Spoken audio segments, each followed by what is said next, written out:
Stock exchange is a place where people buy and sell stocks. In the early days, stock analysts wanted to have an overall feel.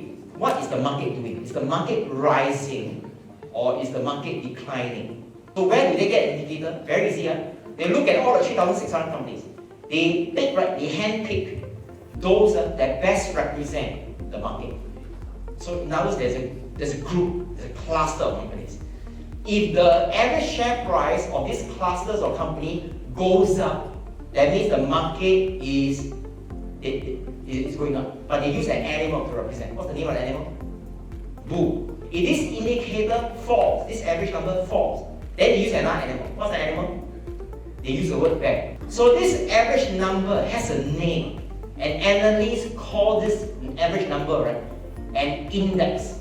If you want to watch the extended version, click on the YouTube link below. At the same time, like our page, share with your friends, and I shall see you soon